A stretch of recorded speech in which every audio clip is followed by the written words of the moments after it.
So what if I told you that the final price tag on your dream home in Jamaica isn't actually decided by the local neighborhood, Right.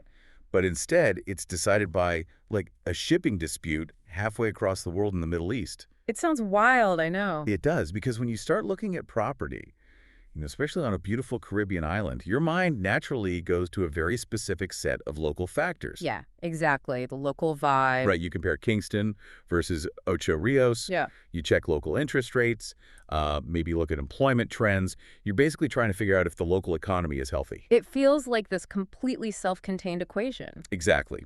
But today, for this deep dive, we're going to look at why that localized way of thinking is just completely obsolete. Yeah, it really does shatter that traditional illusion of local control because we are so used to viewing real estate through this hyper-localized lens, the old location, location, location thing. Yeah. But the reality of the modern market is far more complex. It's much more interconnected. And frankly, it's a lot more fragile when you look at the underlying mechanics. For sure. And we're pulling from a really eye-opening July 2026 article by Dean Jones for this. He's a 15-year real estate veteran, founder of Jamaica Homes. Right. He wrote this piece called "The World is Changing Jamaica's Property Market." And his premise is bold. He argues that the Jamaican housing market is no longer a localized bubble. Not at all. So our mission today is to follow his thread. We're going to map out the exact chain of events that connects a global news headline to the monthly cost of a Jamaican mortgage. So, okay, let's unpack this because to understand where the market is going, we first have to completely abandon how we used to look at it. Precisely. If you are going to truly understand this market, you have to temporarily stop thinking like a real estate agent and start thinking like a logistics The manager. logistics manager. Right? Yeah, you have to evaluate global supply chains because, historically, analysts would judge the Jamaican property market by looking at domestic housing supply, local mortgage availability, maybe tourism revenue. Usual metrics. Right. But Jones highlights this structural reality. Jamaica is fundamentally dependent on international supply chains for nearly all of its heavy construction needs. Right. We're talking about the physical raw materials required to actually build a house. Yes, the heavy stuff. Steel, timber, roofing materials, electrical components, copper, plumbing, even the heavy machinery used to clear the land, and the diesel fuel required to run literally all of it. It's staggering. It's almost entirely imported. To really wrap my head around this reliance, I was thinking about it like this. It's like deciding you want to cook a traditional, incredibly authentic, locally sourced Jamaican meal for your family. Okay, I like where this is going. You get the local spices, the local produce, Okay. but then you realize you have to import the stove. Right. You have to import the pots. You have to import the gas to light the stove. And imagine if there's a traffic jam on the other side of town, the price of the gas for your stove suddenly doubles while you were in the middle of cooking. Oh, wow. Yeah. You can't just stop cooking, so you're forced to pay that premium. But wait, I have to push back a little. Is it really that dependent? Doesn't the local land value matter more than the pots and pans, so to speak? That captures the vulnerability perfectly, actually. And to extend your analogy, the traffic jam isn't just a minor inconvenience. It fundamentally alters the cost of the final meal. What's fascinating here is that while the land itself is local and, highly desirable, a developer cannot build a house out of pure desirability. Right, you need actual bricks. Exactly. You cannot pour a foundation with local enthusiasm. Even if a developer acquires a prime piece of land in Montego Bay at a fantastic price, they still lack the domestic heavy manufacturing required to build on it. Because it's an island. Exactly. An island nation simply doesn't have the vast iron ore mines, the massive steel smelting plants, or the sprawling commercial timber forests of a larger continental economy. So even if the land is Jamaican, the execution of building on that land is dictated by the global market. Entirely. The local land value and the sheer desirability of living in Jamaica only account for a fraction of the final price when compared to those physical inputs. Exactly. Think about a massive economy like the US or China. They manufacture a vast amount of their own construction materials. If global shipping freezes, they can often pivot, at least partially, to domestic steel or local lumber. They have a backup plan. Right. Jamaica does not have that internal manufacturing capacity at scale. Every piece of rebar, every sheet of roofing zinc, it all has to be loaded onto a ship and brought across the ocean. Man. So if the physical inputs are entirely imported, That naturally forces us to look at what happens when that delivery system breaks down. Which is exactly what's happening. Yeah. And Dean Jones points out three major global events currently reshaping these markets. And I want to be absolutely clear here for you listening. Our goal is to impartially report on the economic observations in this source material. Right, strictly economics. Exactly. We aren't taking any political sides. We aren't endorsing any viewpoints. We're just strictly looking at how these global events act as economic dominoes that eventually crash into the Jamaican housing market. We are looking at the math, not the politics. Yes. So Jones highlights three specific geopolitical flashpoints impacting the supply chain right now. First, the political landscape in Washington, specifically Donald Trump's return to the White House, which has triggered widespread global debates on tariffs and international trade policy. Okay, trade policy check. Second, Russia's ongoing war in Ukraine, which continues to fundamentally reshape global energy and commodity flows. Right, energy. And third, the conflict involving Israel and Iran, which persistently threatens the Strait of Hormuz.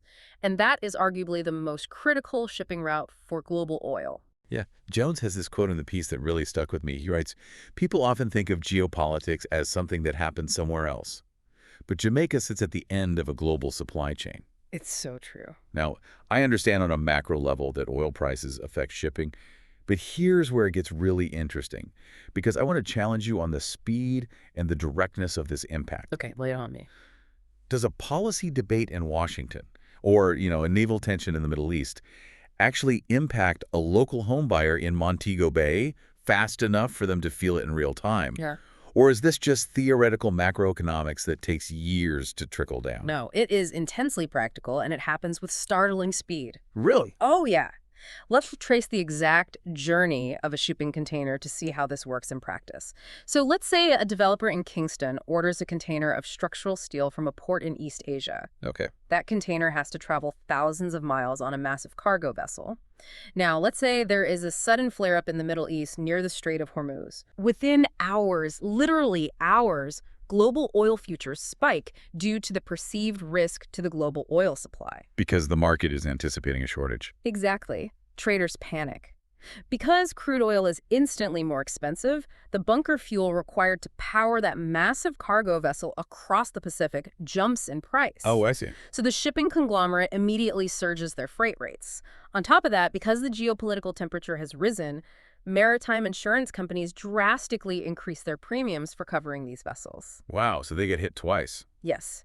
So before that container steel has even arrived in the Caribbean, its landed cost, which is the total price of a product once it has arrived at the buyer's door, including shipping, insurance, and duties, has jumped by maybe 20 or 30%. That is a massive premium just for transport. It is. And the local developer who ordered that steel, they operate on tight margins. They cannot just absorb a 30% increase in foundational material. No, of course not. So what do? They instantly revise their pro forma. They update their pricing models. They pass that exact cost directly onto the end buyer. Instantly. Instantly. A naval tension thousands of miles away can literally rewrite the asking price of a new build property in Jamaica in a matter of weeks, long before the foundation is even poured. That completely reframes how I view global news. It's not just a headline, it's literally a line item on a construction budget. Exactly. So global geopolitics is squeezing the supply pipeline, making everything wildly expensive just to physically transport it to the island. But it's not just a supply side issue, right? No, not at all. Because Jamaica also has to navigate a massive, heavily concentrated demand issue. The supply chain is already restricted, and then you introduce what Jones calls the climate multiplier. Yes. The environmental reality of the Caribbean is arguably the most volatile variable in this entire economic equation. Hurricanes. Jamaica is highly exposed to severe weather events, specifically hurricanes. And the economic mechanics of a natural disaster are very, very different from normal market fluctuations. Right, because it creates an immediate, desperate need. Like, a major storm doesn't just result in a slow, gradual increase in demand over a few years. It can damage thousands of homes in a matter of hours. Overnight. Yeah, overnight you have a massive, catastrophic spike in demand. Everyone suddenly needs zinc for roofing, plywood, nails, heavy equipment to clear debris, and skilled labor, all at the exact same time. And they need it immediately, which forces Jamaica into an incredibly tough economic trifecta. How do you mean? Well, you have imported inflation creeping in from the global supply chain, you have acute, unpredictable climate risk, and you have a structurally constrained housing supply to begin with.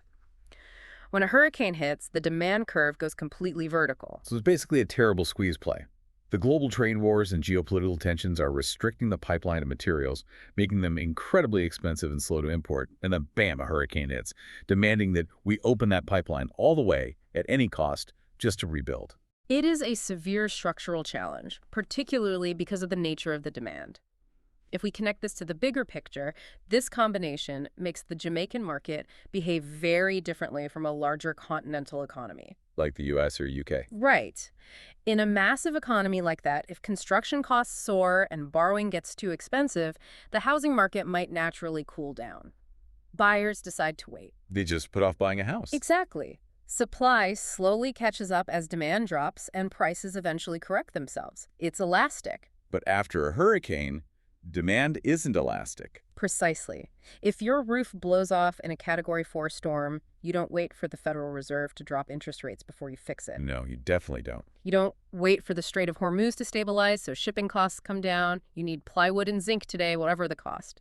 That inelastic demand, combined with the absolute reliance on imported materials just to recover, keeps the baseline pressure on prices incredibly high. The market doesn't have the time to softly correct itself. Exactly. Okay, so if the baseline cost of building is entirely dictated by global forces outside of Jamaica's control, how are local authorities supposed to protect buyers? It's a huge challenge. It sounds like they are fighting a war where they don't even manufacture the weapons.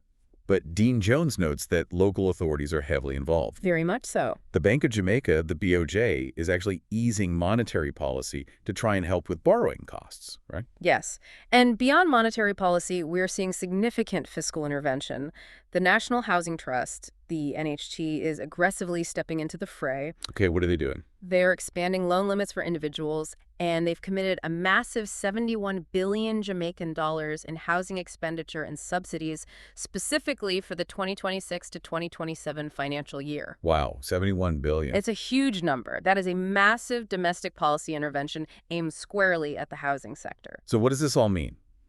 If the government is injecting $71 billion to subsidize buyers, and the central bank is making it cheaper to borrow money, shouldn't that cool off prices? You would think so. Yeah, I mean, if we are throwing that much money at the problem, won't we see property prices fall, or at least stabilize? It seems logical, but it highlights a fundamental distinction in economics between access to capital and the cost of creation. Okay, explain that. Dean Jones addresses this dynamic perfectly. He writes, "This doesn't mean property prices can never fall. Individual sellers may reduce prices due to personal circumstances, but when you step back and look at the wider market, the long-term pressures continue to point towards higher construction costs." Because the subsidy doesn't change the price of the steel. Exactly. Domestic policy, like what the NHT and BOJ are executing, can absolutely improve a local family's access to a loan. It helps them get approved for a mortgage. Which is great for them. It is. But a government subsidy in Kingston cannot magically erase the global cost of shipping a ton of timber from across the world. The $71 billion helps the buyer afford the expensive house, but it doesn't make the house any cheaper for the developer to physically build. Right, the raw materials still cost the same. In fact, some economists would argue that heavily subsidizing the buyer actually keeps prices higher. Wait, really? How? Because you are artificially supporting demand without being able to increase supply. Oh, I see. The underlying floor of the market, the hard physical cost of construction, is still dictated by those global shipping lanes, insurance premiums, and bunker fuel costs we tracked earlier. That is a crucial distinction. It's the difference between helping someone afford an expensive product versus actually making the product less expensive to manufacture. Exactly. And that brings up a fascinating paradox in all of this.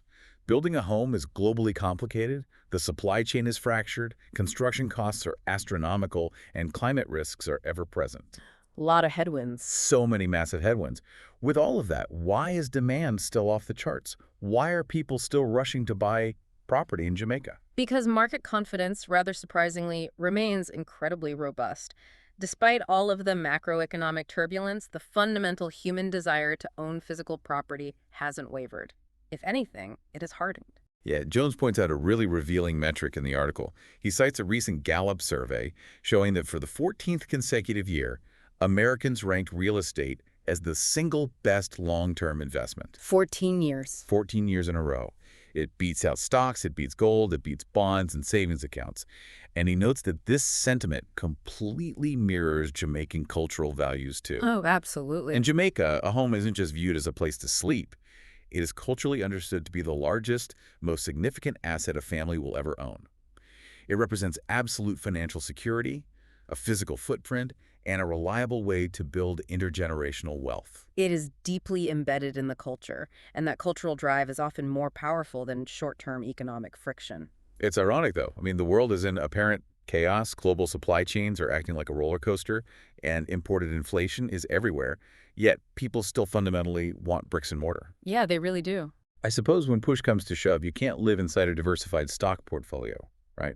You can't shelter your family from a hurricane under a stack of treasury bonds. That is so true.